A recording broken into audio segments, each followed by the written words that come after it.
It's really my honor to be here today to talk to all of you, to talk a little bit about drug development and how we select drugs and how you should think about that. These are my disclosures. I work for a nonprofit called the Epilepsy Study Consortium, and we work with all the companies that are developing new drugs for epilepsy, and fortunately for all of us, there's a lot of them.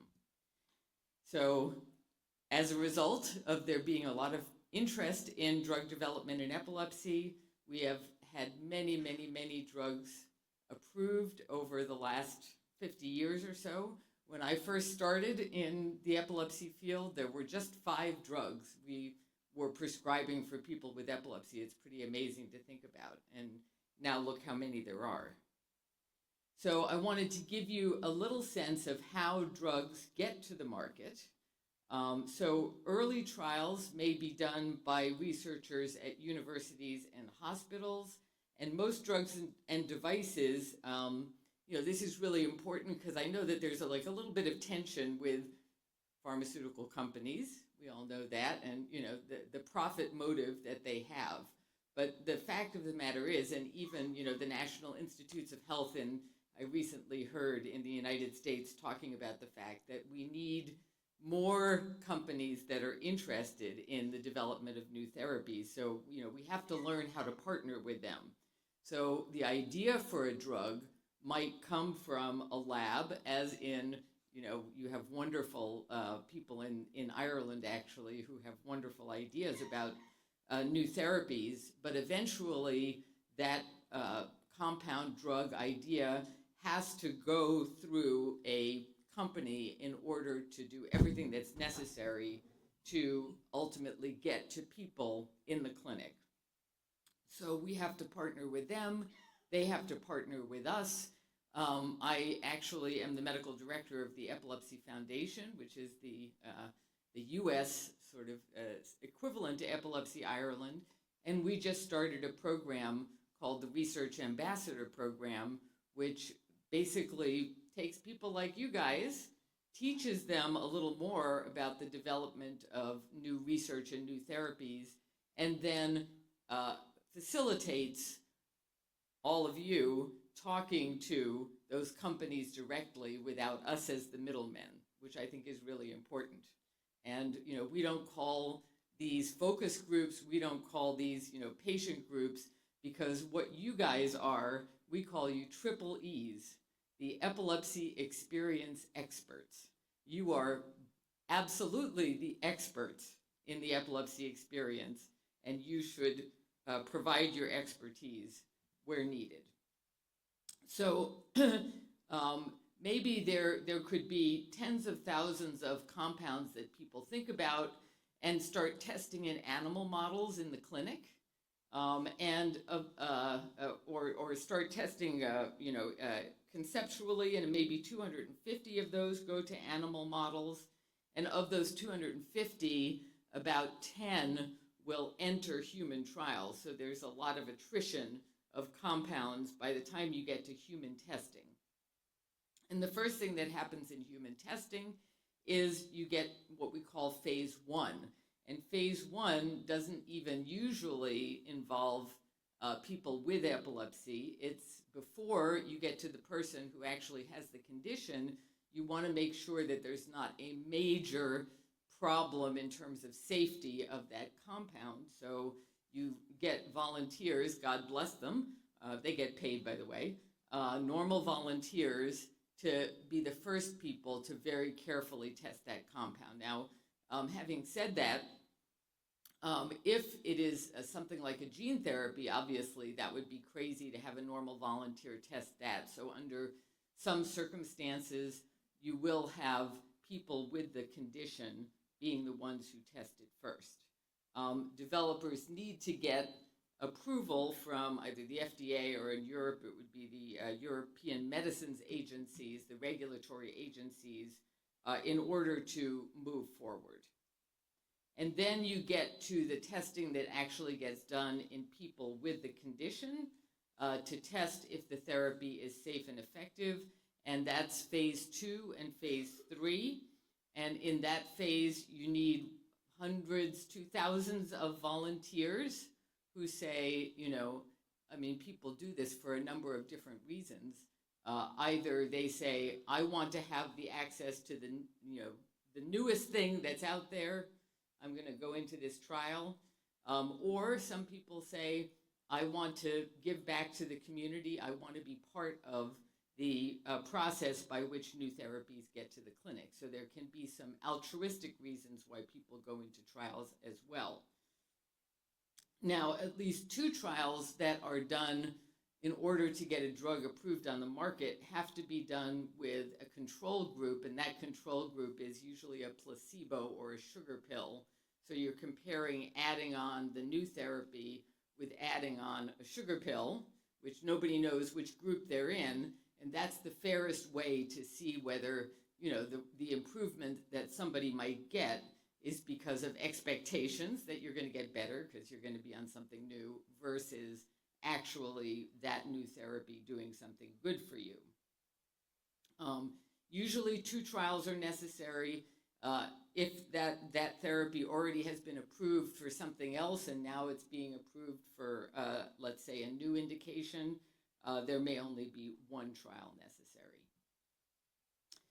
Now, you probably have heard the word anti-epileptic drug, AED. We call it AED, but we don't call it that anymore. And I just wanted to shout that out to you. We have officially completely eliminated the word anti-epileptic drug for the treatments that everybody gets. We now call them anti-seizure medicines, or ASMs. Why did we do that? We did that because those treatments actually don't treat epilepsy. They are symptomatic treatments, and it's really important for you guys to understand that.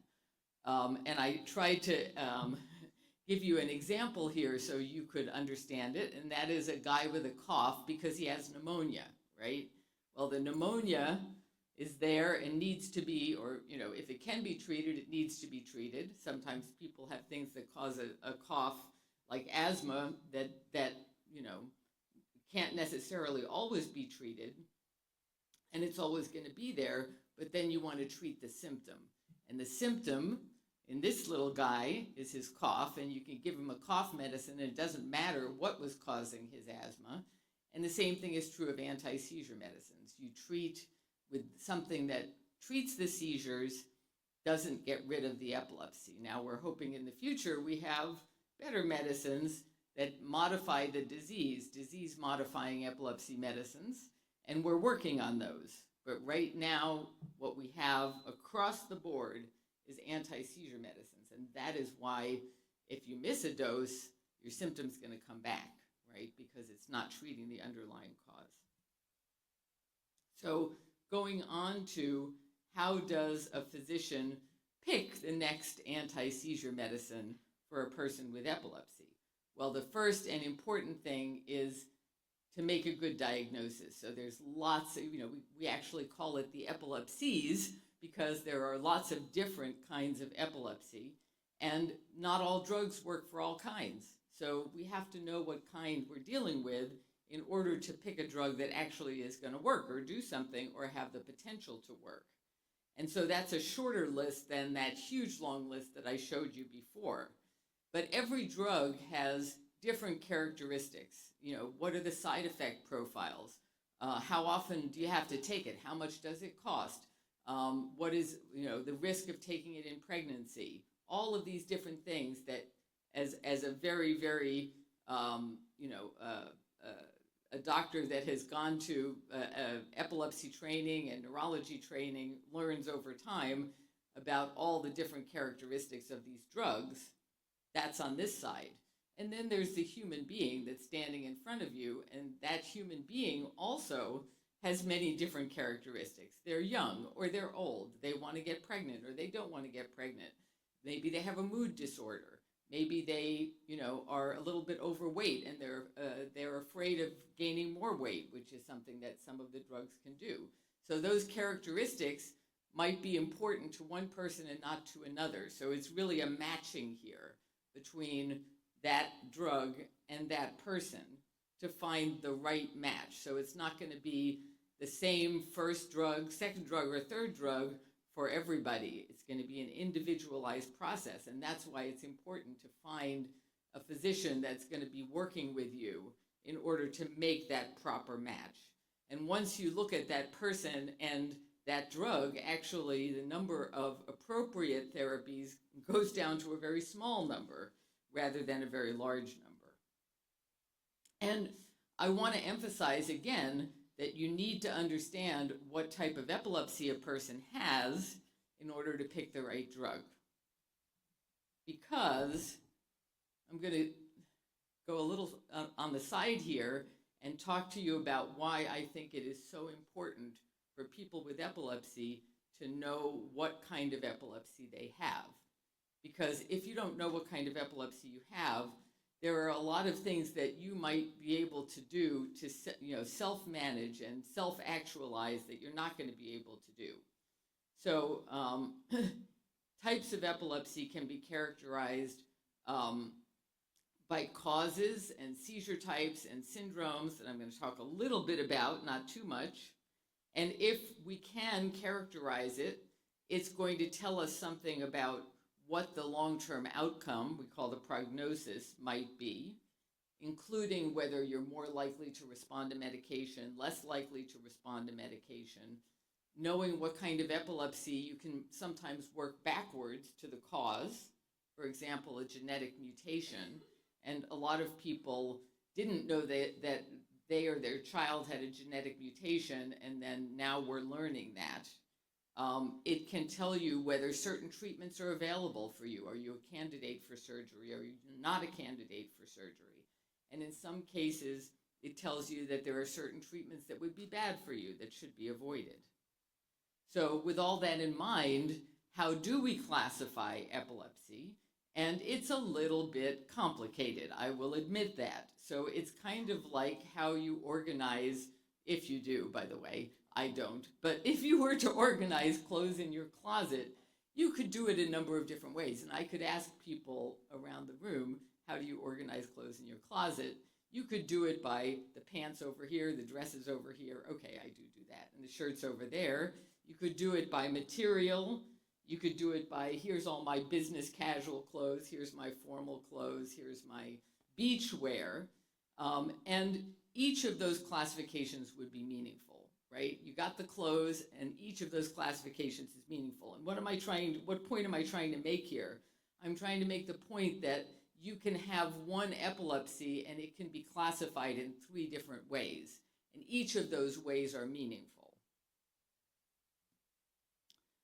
So what are those different ways? Well, one of the ways we classify it is to say, where did the epilepsy start?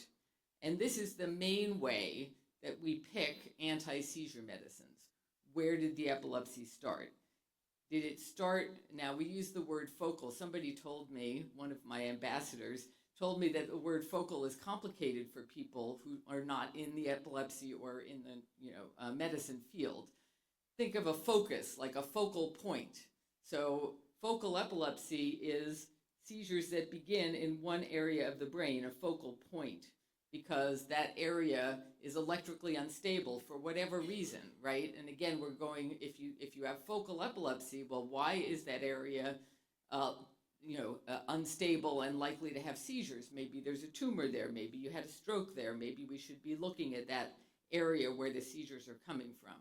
And there are different types of focal epilepsy, like temporal lobe epilepsy, frontal lobe epilepsy, occipital is in the back of the brain, but they're all kinds of focal epilepsy. And we actually treat them all with the same kinds of drugs, no matter what part of the brain that focus is in. And that's different than generalized epilepsy, and that's an epilepsy where seizures come from all parts of the brain at once. So why would seizures come from all parts of the brain at once?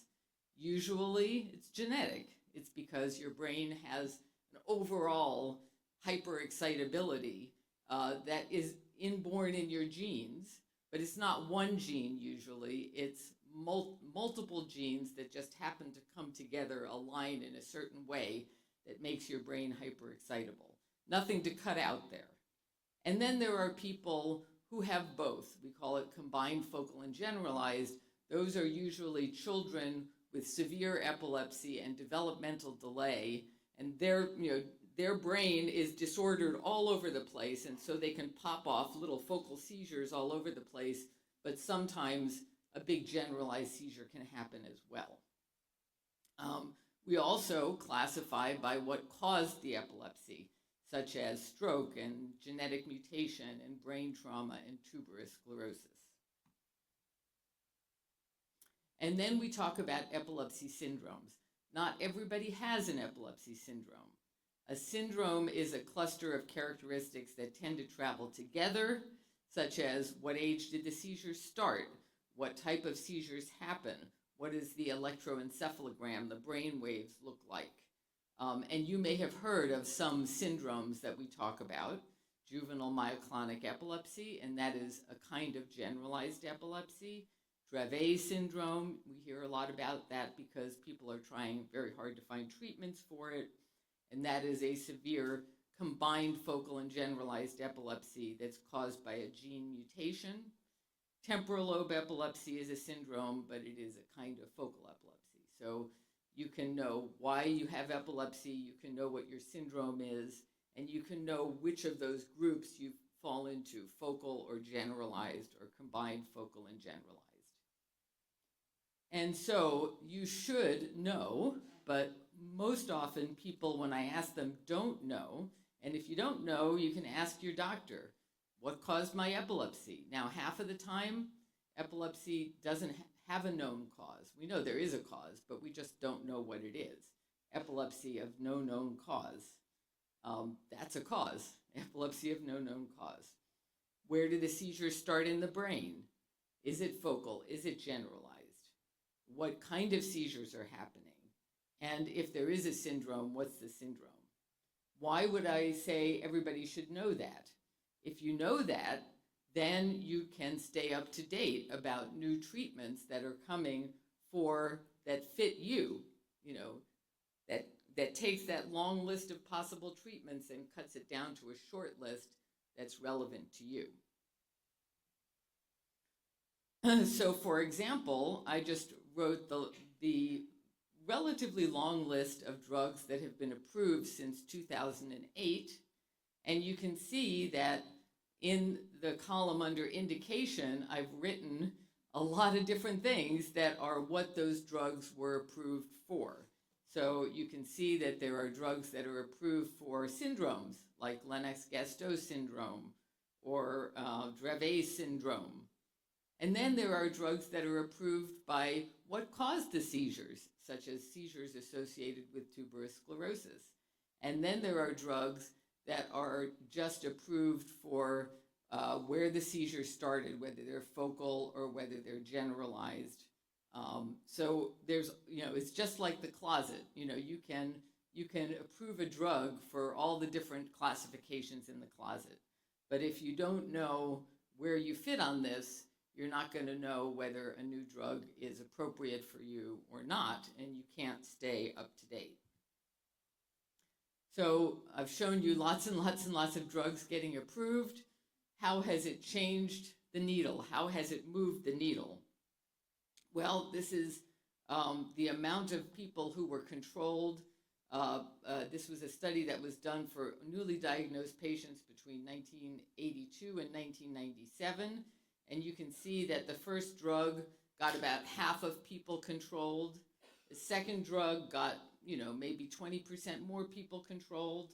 And then once you failed the first and the second drug, the third drug, the fourth drug, the fifth drug, combinations of drugs, didn't get a whole lot more people controlled. And then about a third of people remain uncontrolled after that. So 2/3, 1/3 is what you will hear a lot about how many people with epilepsy get control of their seizures.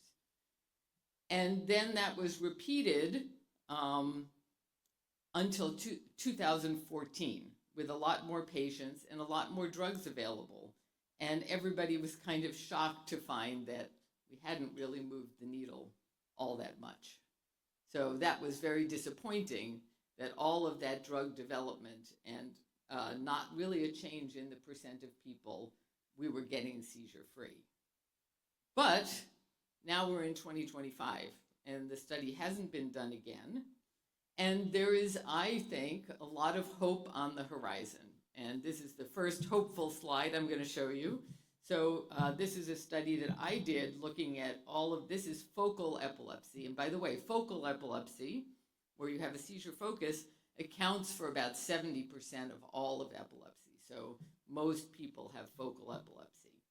And so so I am focusing on focal epilepsy here.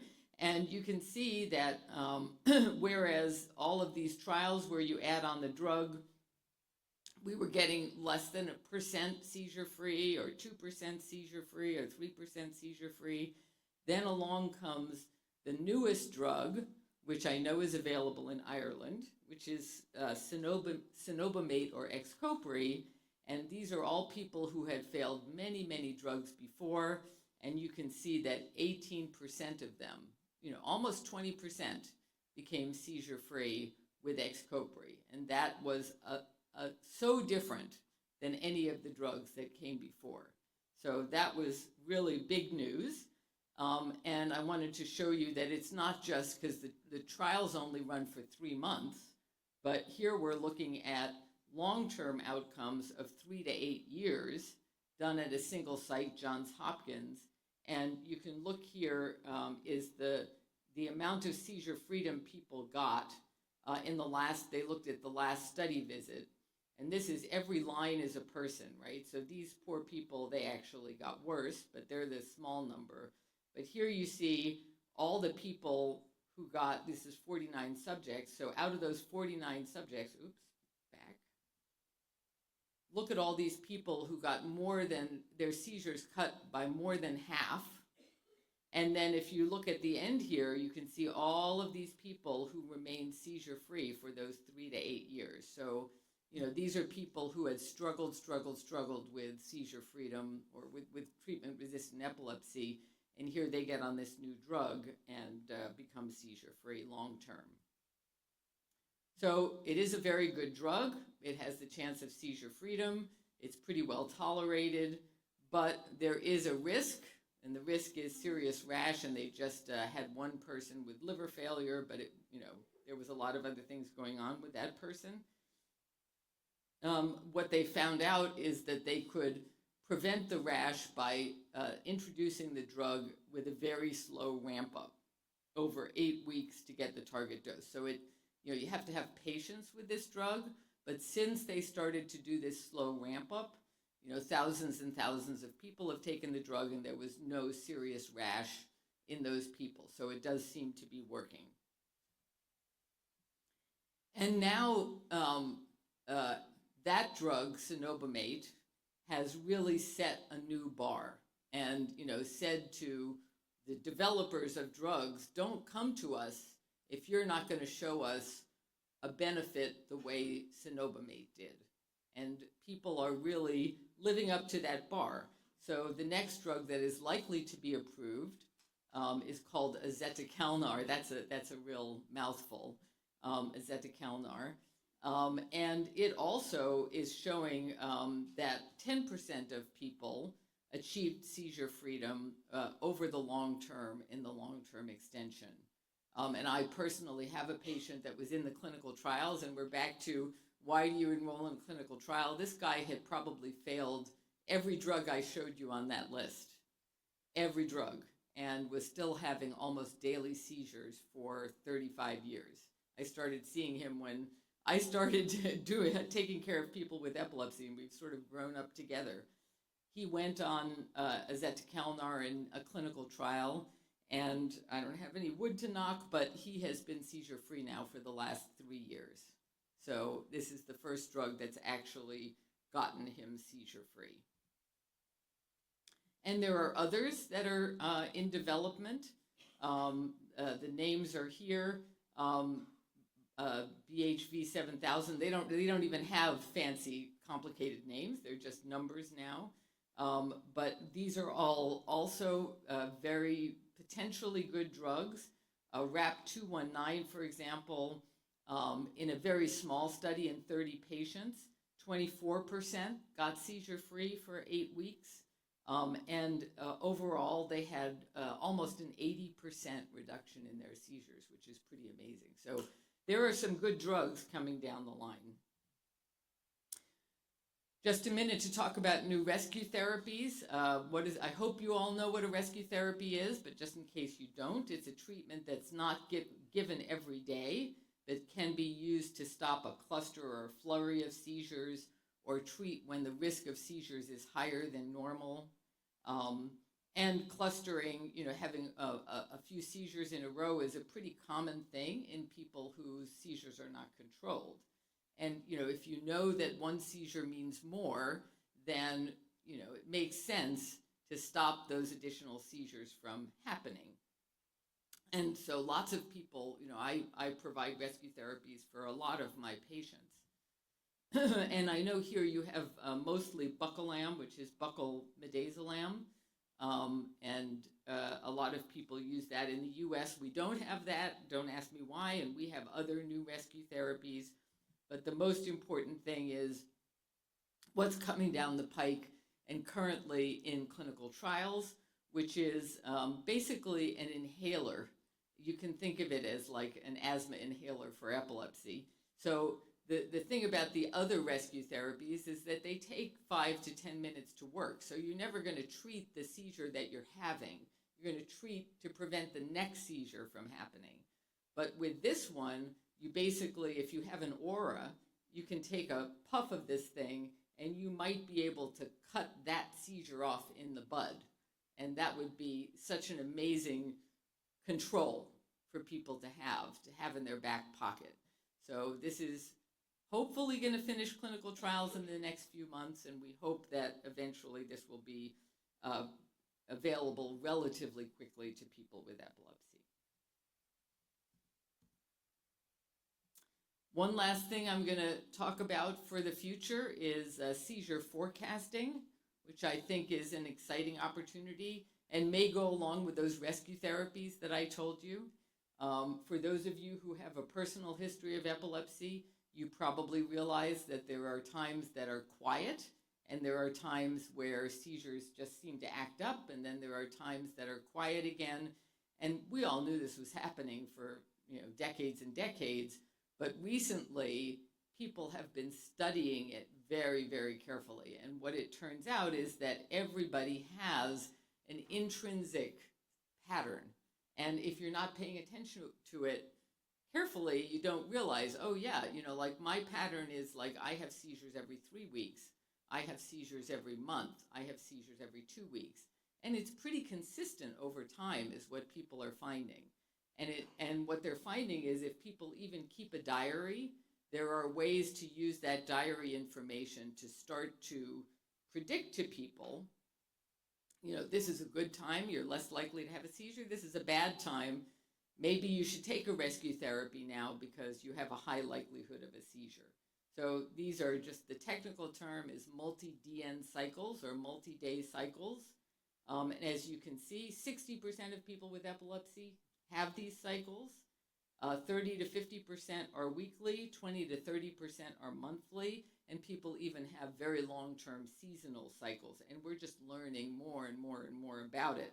So we can use all kinds of tracking devices now, and there are now implantable tracking devices that can keep track for you that are getting better and better. So, for example, in Europe, there's something called UNEEG, which I know that they have been using in Ireland in a few people, where it's actually a very simple surgery to just slip this under the skin. It doesn't go in the brain. It goes between the skull cap and the skin, and it can stay there for, I think the longest now has been 3 years, and it's continually monitoring not only the seizures, but the epileptic activity. And it turns out that the epileptic activity in the brain also has a tendency to rise and fall and rise and fall. And when it rises, then you might be at risk for a seizure. So over time, maybe everybody's going to be wearing one of these things, and it's going to be telling you now's time to take your rescue therapy to prevent that seizure. Just a word on from blockbuster to mini buster. So I told you that focal epilepsy is the most common kind of epilepsy. And common epilepsies include really two kinds: the idiopathic generalized epilepsy and focal epilepsy. And together they account for about 75% of all epilepsies. But many people, including children particularly, suffer with epilepsy that is not common. In fact, it's very rare. So the rare epilepsies, there are thousands of them. But when you add them all together, those are the other 25%. Many, but not all, are single mutations of a gene.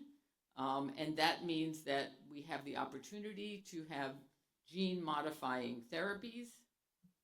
And there have been a lot of gene-modifying therapies in development, including the ones that I've listed here: cannabidiol, Epidiolex, fenfluramine or Fintepla, everolimus or Afinitor for tuberous sclerosis, and ganaxolone or Ztalmy. So these are some of the names of the rare epilepsies: Dravet, Lennox-Gastaut, very common targets for new therapies.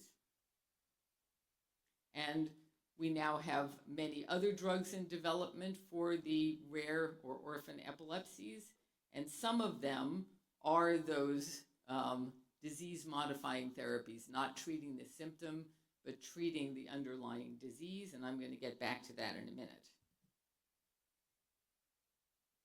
So right now, when you come in with epilepsy, we're going to give you a drug. It might work, it might not work. Then we're going to try combination therapy. If that doesn't work, I showed you, if you fail 2 drugs, then you have treatment-resistant epilepsy. And then after that, there are different kinds of surgery, vagus nerve stimulation. In America, in the United States, we have some stimulations that you guys don't have here, like the responsive neurostimulator. Then, if you have a seizure focus, obviously that could potentially be removed. And I talked about seizure forecasting. For some epilepsies, there's diet therapy. There's always medication. But now we're going to add a little, that little purple one here that didn't exist before, which is disease modification with gene therapy or cell therapy. So over the last 15 years or so, the number of, this almost looks like the new drugs, but it's not, it's genes. So you can see there's an inflection point at about 2011, where suddenly we started to learn about so many genes that can cause epilepsy, so many gene mutations. And these are mostly not inherited from parents. So you think genes, you think inheritance, but actually they come up spontaneously in the genes of the child, but are not carried through from the parents. So what are genes? They are the things that contain information for making proteins in our body, and often those proteins are necessary for proper brain function.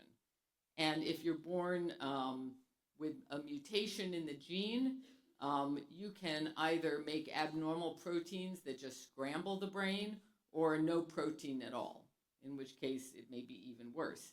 So that can lead to all kinds of problems in the brain, and it's not just seizures, right? The brain just doesn't function properly. So there's brain dysfunction, there's seizures, there's autism, there's developmental delay, learning problems, the whole 9 yards. So the idea is, particularly if you could replace something in the brain to make that protein once again be the proper protein, then you could rescue the brain, because lots of times these kids start out pretty good, and then they get worse and worse and worse over time as that bad protein accumulates in the brain. So, for example, we have a drug called zorevunersen, and whenever you see nersen at the end of something, it's probably a gene therapy, and it's probably, or a gene-based therapy. And in this case, it is what we call, and you better get used to the name, an antisense oligonucleotide. And so what does an antisense oligonucleotide do? it goes into the brain, and it actually works at the level of the translation of that protein, and does something to hopefully improve the function of the protein. So in the case of zorevunersen, basically it increases, and it's interesting because it comes from a company called Stoke. Like you stoke a fire and you stoke protein development. So they're stoking protein development. They're basically, you got that bad gene. So everybody has a good gene and a bad gene. I mean, everybody has, for every chromosome, there's 2 of them. So the mutation is in one of them. The other one is making the protein, but then the bad one is not making the protein. So you have half as much protein as you should be making in the brain, right? So what Stoke does is it takes that good chromosome and increases the amount of protein that the good chromosome is making to make up for the fact that the bad chromosome is not making protein. So that is in clinical trials, and it seems to be so far it hasn't been controlled trials, but seems to be helping these children, improving their seizures and improving their ability to develop normally. But if it's an antisense oligonucleotide, you have to give it through a spinal infusion, a spinal tap basically, and you have to do it about every 3 to 6 months for the rest of your life. The other way to deal with this is to actually go in, and now we can do this because this is 2025, we can give gene therapy directly to the brain. And so that's what another company, Encoded, is doing, and many others are also doing this, but they're probably furthest along. And this is a one-time infusion directly into the brain. They use a virus that, goes to the brain, and, what viruses do is they incorporate themselves into cells, into the DNA, and deliver instructions to make the good protein, again, to try and increase that protein also in Dravet syndrome. Okay, so that's the therapies for the rare epilepsies, but how about the most common epilepsy, which is focal epilepsy? Well, that's not being left behind in terms of disease-modifying therapies. Now we treat with drugs, and the drugs have to be taken every day. And that is a problem because if you miss a dose, as I told you before, you are at risk for a seizure, even if it's, 3 years down the road, 10 years down the road. But what if we could actually put a factory in your brain that was making the drug all the time? And that's what cell therapy is. So a seizure happens when there's too much excitation and not enough inhibition, and the two are always fighting each other. So basically, this company called Neurona created stem cells that are cells that can be made to grow into any kind of cell in your body. And they made them grow into inhibitory cells that excrete an inhibitory chemical that occurs normally in the brain, but the more of it there is, the less likely that there will be a seizure. So if you can put those inhibitory cells right where the seizure focus is, if you know where the seizure focus is, and they sort of happily grow there, they're just going to pump out inhibitory chemicals all the time and suppress seizures. So that's what they did. And that becomes a factory of inhibition. And they are currently doing a trial with these stem cells in people with epilepsy, and particularly in people with temporal lobe epilepsy. So these are people who otherwise would have to have a surgery to remove the temporal lobe, and this is another way to deal with it. So in conclusion, did I do it? Yes! Just about. I was literally ready to turn on the microphone. I love them slides. This is an exciting time full of innovation. Disease-modifying therapies are right around the corner, and everybody can help by volunteering to be part of clinical trials. Thank you so much.